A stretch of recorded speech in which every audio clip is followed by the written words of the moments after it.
First you draw a circle, then you dot the I's, put a great big smile, and presto, it's Kirby.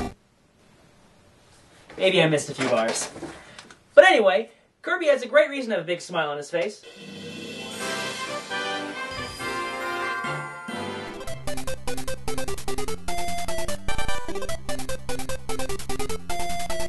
This year, the real tough Cream Puff is having his 20th birthday, and what a duo of decades it has been. Ever since his monochromatic debut, Kirby has defined himself as one of Nintendo's most charming franchises, and certainly Hal Laboratory's most prolific character. Whether he was flying through the air, blowing up giant clock comets, or spinning himself into a yarn tank, Kirby has done it in style. Kirby came from the mind of Masahiro Sakurai, a young employee at Hal Laboratory. At age 19, he was tasked to create a Game Boy game which could be completed by players of any skill level. At first, he placed a blob-like character he named Popopo as a placeholder for the main character, but after a while, the development team grew fond of the rounded character, so the blob remained. Originally going to be named Twinkle Popo, the game was eventually renamed to Kirby's Dream Land before its release. As for his name, there are two theories.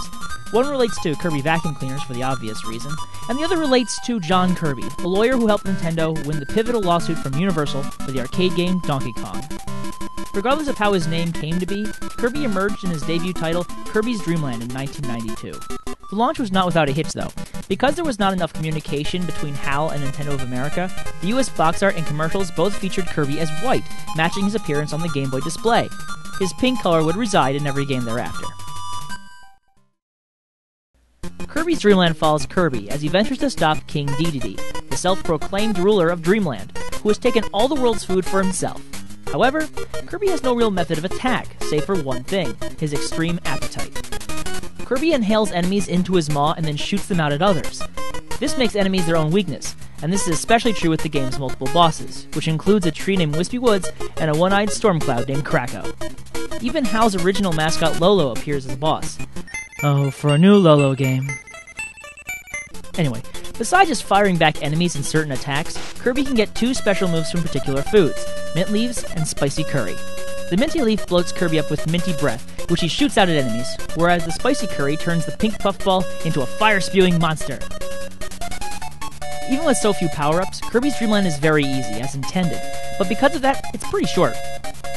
Once the game is completed, however, players can access Extra Mode, where enemies are replaced, duplicated, and given one hell-bent attitude to defeating Kirby. Even so, it should not be a surprise that Kirby's first adventure would be his simplest. Speaking of Kirby and adventures, after the success of Kirby's Dream Land, HAL went directly to develop its next iteration of Kirby, but this time it would be bigger and more ambitious, at the cost of its portability. Kirby's Adventure took the concept of Kirby's Dream Land and made it something much greater. In this adventure, Kirby and the rest of the inhabitants of Dreamland find they can no longer dream. Investigating, Kirby goes to the Fountain of Dreams, where dreams originate, to find that King Dedede has broken apart the fabled Star Rod and given the pieces to his cronies. No doubt Kirby has a problem with that, and his adventure begins. By far the most influential change to the gameplay itself was Kirby's notable palette of powers. Unlike Kirby's Dream Land, where swallowing was more time-consuming than anything, Kirby's Adventure gave the Pink Puff the ability to swallow enemies and copy their powers. These powers range from electrical attacks like beam and laser to more physical attacks like backdrop. While there are a number of power-ups Kirby can use until he just gives it up or gets hit, the game also provides Kirby with special limited-use weapons, including Mike and the explosive Crash. The new powers are not just for the offensive, too. Some powers can be used to solve puzzles and defend Kirby from attacks. This changed the pace for Kirby games forever. Suddenly, a player could venture through a level multiple ways, using the power they want to vanquish his or her foes. If anything, it made Kirby all the more badass for it. Rather than present the game in 5 short levels like its predecessor, the experience was expanded to fill 7 worlds, each with a multitude of stages and a map to explore. As Kirby completes each level, the next is open up in the map, and sometimes additional areas emerge too. These extra areas include a crane game to capture stuffed Kirbys, and a quick draw minigame to shoot down baddies. More important areas include museum and arena areas, allowing Kirby to retrieve powers at any given moment, provided the player unlocks them on the map. As the game progresses, some areas are not automatically clear, instead requiring Kirby to find large switches to press and unlock the areas there. Thankfully, the game tells you if you miss something, so at least it is fair in that regard. Furthermore, Kirby's Adventure brings back a number of bosses while also adding new characters to the mix. Wispy, Kracko, and Dedede return, but newcomers such as Paint Roller and Mr. Shine and Mr. Bright are just as formidable. I mean, look! You're You're fighting against the sun and the moon. Kirby sure is hardcore. However, the most significant addition to the game's character base is Meta Knight, a mysterious figure who works with King Dedede. Over the course of the game, Meta Knight helps you with power-ups, but also continually challenges you with his soldiers and eventually himself. Since Adventure, Meta Knight has become a staple to the Kirby franchise as much as Dedede has.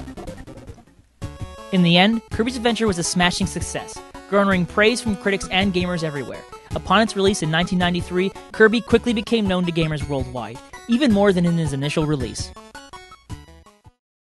Since its NES release, Adventure has been remade twice. The first was Kirby Nightmare in Dreamland, developed for the Game Boy Advance in 2002. A full graphical remake, the game chipifies the already overly cute game and updates the music and sound to make it more modern. The game adds a unique cooperative mode allowing up to 4 players to play the game together, and it even allows players to play as Meta Knight in Meta Nightmare mode.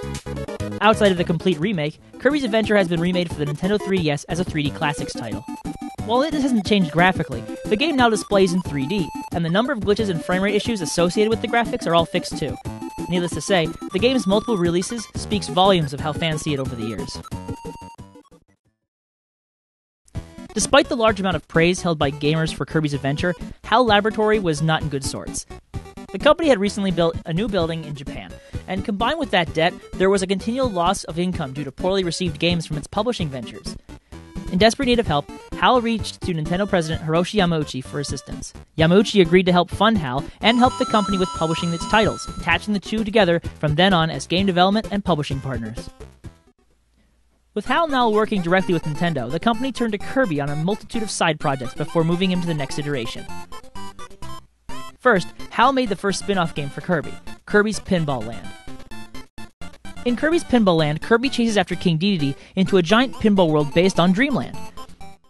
Players get to guide Kirby through 3 highly vertical tables, all to face off against the game's 3 bosses, Wispy Woods, Kracko, and Poppy Bros Sr. Each segment of each table has a little puzzle of sorts, leading you to the next screen above, or leading to mini-games which can be used to rack up points. But while Kirby was enjoying a spin-off on Game Boy, he was only a couple of years from seeing himself in another spin-off, and on a new platform too.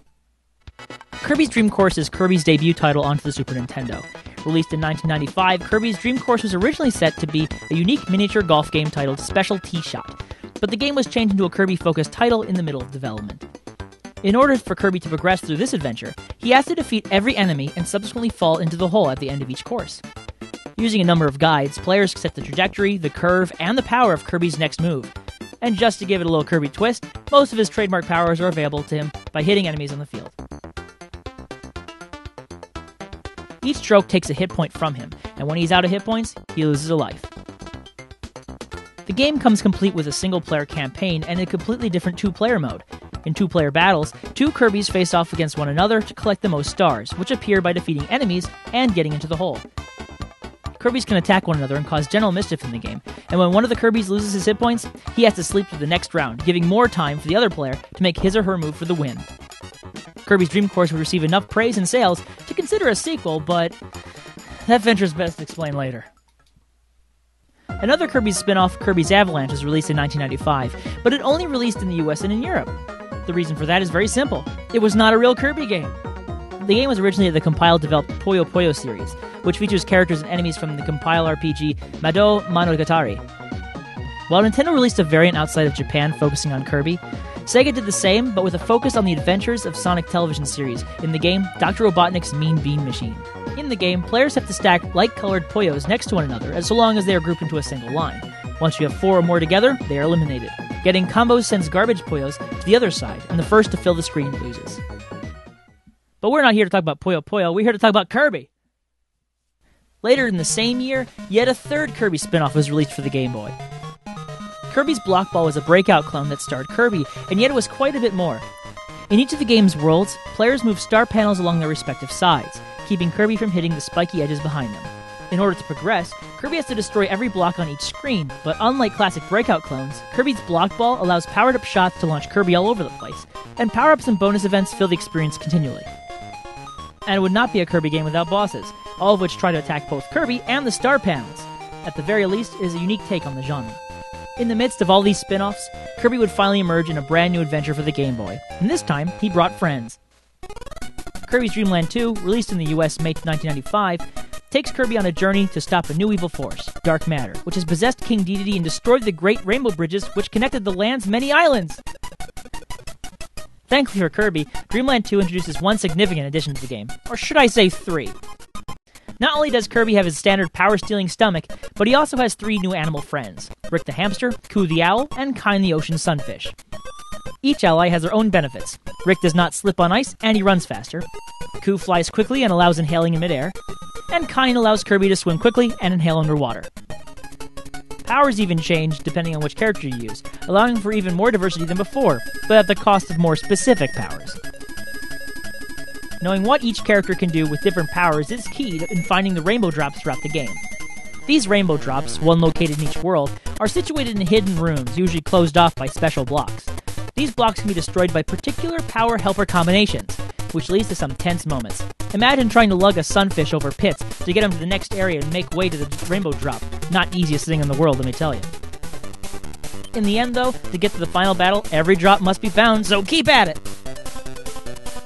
Some of you might be wondering where Masahiro Sakurai was this whole time.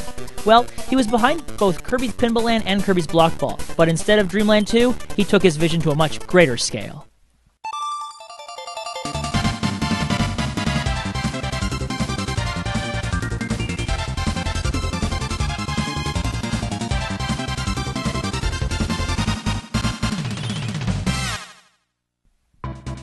Kirby Superstar is a massive collection of multiple unique Kirby adventures, spanning from the classic Kirby formula to the most outlandish gameplay tweaks. Graphics have been given a boost, and each of the many powers have been given much more varied movesets, turning such powers as Beam into its own destructive force. Furthermore, this game introduces a new twist to the gameplay: cooperative play. Once Kirby gains a power, another player can join in as his helper character, allowing 2 players to experience Kirby together. Even alone, players can create helper characters to assist in puzzle solving and boss fights. This mechanic alone shifts the idea of Kirby from a solitary experience to a collaborative one, even if there are competitive moments in the midst. Playing alone or together, Kirby Superstar provides a collection of new Kirby experiences.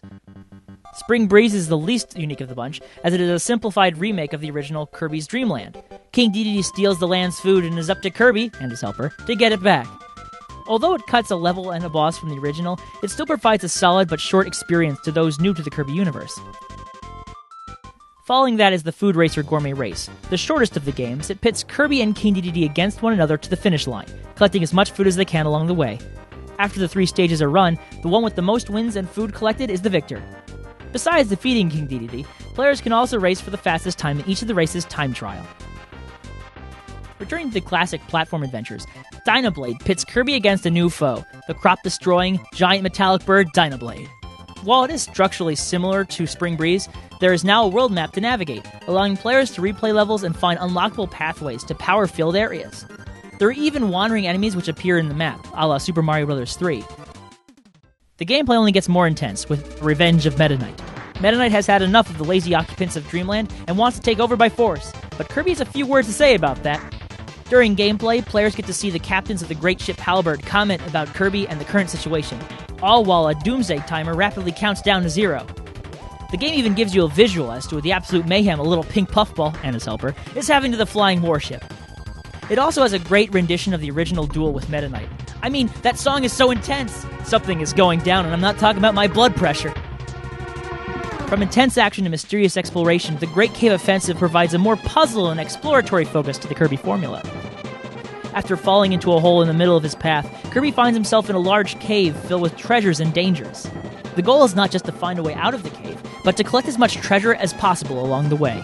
There are hidden treasure chests scattered throughout the land, and sometimes a little ingenuity can go a long way. The contents of each chest vary from nostalgia, to lore, to just plain odd. Either way, the game provides a unique challenge, especially when death brings you to the last save point, not the start of the room you were just in. Best be careful when being Indiana Kirby. Finally, the game offers a full open experience in its last game, Milky Way Wishes. The Sun and Moon are fighting, and a Dreamlander Marx tells Kirby the only way to stop them is to find the Great Comet Nova, and he needs to collect the star powers from each star nearby to summon it. Where Milky Way Wishes takes a turn for the absurd is that Kirby cannot copy abilities. Instead, he has to find unique copy pedestals among the many worlds to permanently have the ability to use the copy abilities. Also, the levels can be beaten in any order, making for complete control over your adventure. If that was not enough, the game ends with a shooting sequence. I thought I was playing Kirby, not Gradius! On top of the myriad of games, Kirby Superstar also has mini-games Megaton Punch and Samurai Kirby for quick multiplayer play, and there's an arena made to face off against all the bosses in succession. Hope you're prepared. Kirby Superstar has been seen as the pinnacle of the classic Kirby franchise, lauded as one of the best games for the Super Nintendo. Much like Kirby's Adventure, the game has been remade for more modern platforms. On the Nintendo DS, Hal created Kirby Superstar Ultra, a recreation of the original Super Nintendo favorite, but it also added new mini-games and 3 new larger games to play. In Revenge of the King, players play a much more difficult and fuller Spring Breeze, complete with the return of Kabooma from the original Kirby's Dream Land. In Helper to Hero, players control a single helper character through the arena alone. In Meta Nightmare Ultra, Meta Knight travels through each area of the game in Kirby Superstar using the touchscreen to use special moves in-game. And if that is not enough to add, there is a true arena to fight all of the new bosses, including a new final boss. What a way to enhance an already great collection. After Superstar, Kirby would again venture into a couple spin-off ventures before making a return to its more conservative platforming roots. In 1996, Nintendo released Kirby's Toy Box, the minigame collection exclusive to the Japan-only Nintendo Satellaview device. And in mid-1997, Nintendo and HAL released Kirby's Star Stacker, his second falling block puzzle game. At the same time, a new platformer was being developed, this time without Sakurai at the helm. But we'll leave that for the next part.